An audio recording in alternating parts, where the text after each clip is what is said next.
Nicolas Arnaud-Montebourg nous dit « Nous ne voulons plus de Mittal en France car il ne respecte pas la France ». A-t-il raison, a-t-il tort? Sur les engagements stricto sensu de Mittal, on peut considérer qu'ils n'ont pas été tenus. Gandrange a été fermé en 2008, ça ne devait pas être le cas. Il devait y avoir des investissements importants sur le site de Florange qui n'ont pas eu lieu non plus. Seulement, voilà, à l'époque, en 2006, Mittal prend ses engagements, dit-il, dans un futur prévisible, si l'économie évolue comme elle doit évoluer en théorie.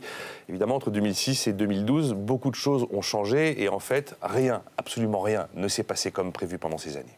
Vous voulez dire que Mittal a des raisons pour ne pas avoir tenu tous ses engagements? Tout ce que je veux dire, c'est qu'il y a des raisons, il y a des explications quand même très factuelles. Aujourd'hui, Mittal a 18 milliards d'euros de dette, c'est une dette absolument astronomique. Le siège du Luxembourg a été temporairement fermé pour raisons économiques, avec ses 15 000 m².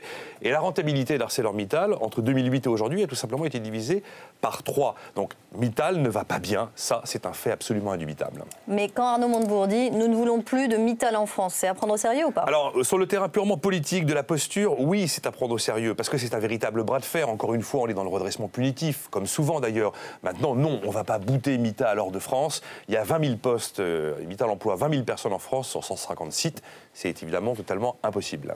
Et enfin, Arnaud Montebourg confirme qu'une nationalisation est envisagée, mais une nationalisation sur toutes les activités de Florange, y compris celles que Mittal veut garder. Oui, alors là, vous avez l'aspect économique et l'aspect politique. Sur l'aspect économique, je crois que Michel Sapin lui-même a tout dit. Nous ne sommes plus à l'époque où l'on nationalise la sidérurgie.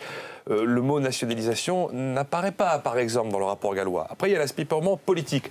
La nationalisation est un principe constitutionnel inscrit dans le préambule de la Constitution en 1946. Mais ça ne peut se justifier que pour des raisons purement économiques. Ça ne peut pas se justifier pour des sanctions politiques. Ça n'est pas une arme de sanction politique. Florange, bien sûr, est devenu beaucoup plus un enjeu politique qu'un enjeu économique. Avec Florange, finalement, Arnaud Montebourg fait du redressement ostentatoire. Il faut que les choses se voient, qu'on ait l'impression que ça bouge.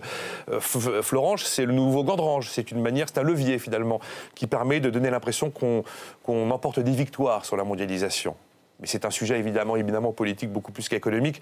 Il ne faut quand même pas oublier que dans notre pays, on crée et on détruit 10 000 emplois tous les jours. Donc clairement aujourd'hui, on surréagit par rapport à ce dossier de Moselle.